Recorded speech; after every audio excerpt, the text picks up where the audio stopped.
This is unexpected. I can't believe I'm actually having lunch with spies. I'm just a salesman. Exactly. You're civilians, the KGB won't be watching.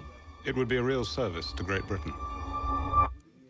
What do you want me to do?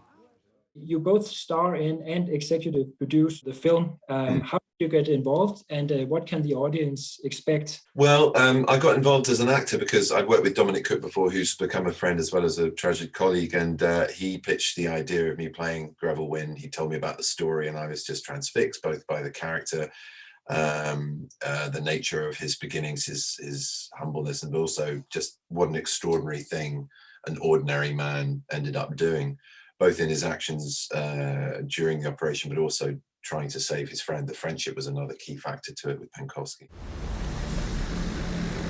Everyone you meet, assume they're KGB.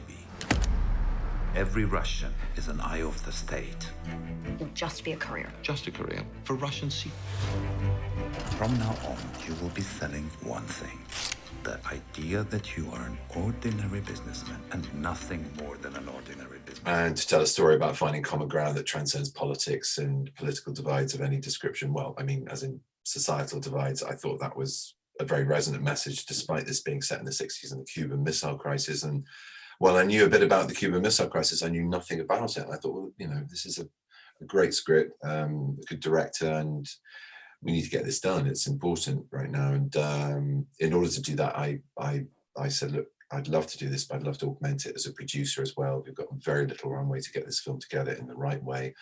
I'd love to help you do that. You're wrong. What? You're the experts on spying and tradecraft and all of that, but not Penkovsky. You've met him once. I know him. He would never leave me to die. I think the audience can expect a story of an ordinary man doing extraordinary things in a time of crisis that's not dissimilar to our own. I mean, while the Cuban Missile Crisis it was about mutually assured destruction with nuclear warheads, which, by the way, there are a larger number of proliferating the entire globe now than there was at the height of that crisis between the two superpowers of America and Russia.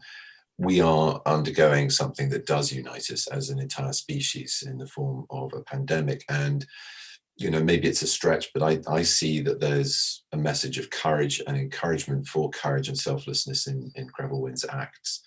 I'm sorry, I don't understand. He said, come with us, Mr. Wynne. Why, what's going on? I don't understand. Mr. Wynne, please.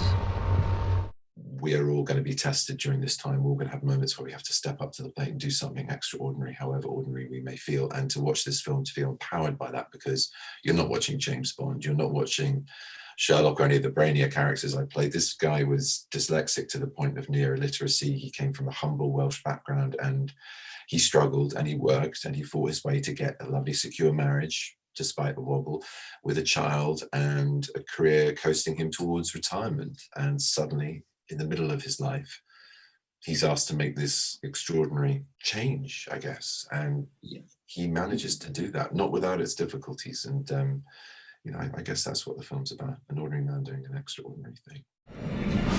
I'm volunteering to bring back the best source of Soviet intelligence you've got at a time where Russia and America are on the brink of nuclear war. Maybe we're only two people, but this is how things change.